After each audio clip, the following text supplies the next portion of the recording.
நபி ஸல்லல்லாஹு அலைஹி வஸல்லம் அவர்கள் கூட்டுத் தொழுகையில் முதல் வரிசையில் இருந்தவர்களிடம், நீங்கள் என்னை பின்பற்றுங்கள், உங்களுக்கு பின்னால் இருப்பவர்கள் உங்களை பின்பற்றட்டும் என்று சொன்னதாக கூறப்படுகிறது. ஆயிஷா ரலியல்லாஹு அன்ஹா அவர்கள் கூறியதாவது, அல்லாஹ்வின் தூதர் ஸல்லல்லாஹு அலைஹி வஸல்லம் அவர்களின் நோய் அதிகமான போது அவர்களிடம் பிலால் ரலியல்லாஹு அன்ஹு அவர்கள் தொழுகை பற்றி அறிவிக்க வந்தார்கள். அப்போது நபி ஸல்லல்லாஹு அலைஹி வஸல்லம் அவர்கள் அபூபக்கர் அவர்களிடம் மக்களுக்கு தொழுவிக்க சொல்லுங்கள் என்று கூறினார்கள்.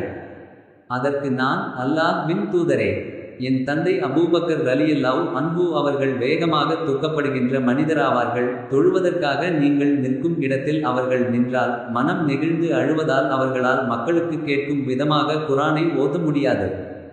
உமர் ரலியல்லாஹு அன்ஹு அவர்களிடம் நீங்கள் தொழுவிக்க சொல்லலாமே என்று சொன்னேன். அப்போது மீண்டும் அபூபக்கர் அவர்களை மக்களுக்கு தொழுவிக்க சொல்லுங்கள் என்று நபியவர்கள் சொன்னார்கள். நான் அருகில் இருந்த ஹப்ஸா ரலியல்லாஹு அன்ஹு அவர்களிடம், அபூபக்கர் வேகமாக துக்கப்படுகின்ற மனிதராவார்கள், நீங்கள் நிற்கும் இடத்தில் அவர்கள் நின்றால் மக்களுக்கு கேட்கும் விதமாக அவர்கள் ஓதமாட்டார்கள், எனவே உமர் ரலியல்லாஹு அன்ஹு அவர்களை தொழுவிக்க சொல்லலாமே என்று நபியவர்களிடம் சொல்லுங்கள் என்றேன். அதற்கு நபி ஸல்லல்லாஹு அலைஹி வஸல்லம் அவர்கள், பெண்களாகிய நீங்கள் யூசுஃபுடைய அழகில் மயங்கிய தோழிகள் போன்று உள்நோக்கத்துடன் பேசுகின்றவர்கள்தான், அபூபக்கர் அவர்களிடம் மக்களுக்கு தொழுவிக்க சொல்லுங்கள் என்று கூறினார்கள். அபூபக்கர் ரலியல்லாஹு அன்ஹு அவர்கள் தொழுகையை ஆரம்பித்தபோது அல்லாஹ்வின் தூதர் ஸல்லல்லாஹு அலைஹி வஸல்லம் அவர்கள் தம் உடல்நலம் சற்று தேறியிருப்பதை கண்டார்கள். எனவே 2 மனிதர்களுக்கிடையே தொங்கியபடி தம்மிரு கால்கள் பூமியில் இழுபட வந்து பள்ளிவாசலுக்குள் நுழைந்தார்கள். நபி ஸல்லல்லாஹு அலைஹி வஸல்லம் அவர்கள் வருவதை உணர்ந்த அபூபக்கர் ரலியல்லாஹு அன்ஹு அவர்கள் பின்வாங்க போனார்கள்.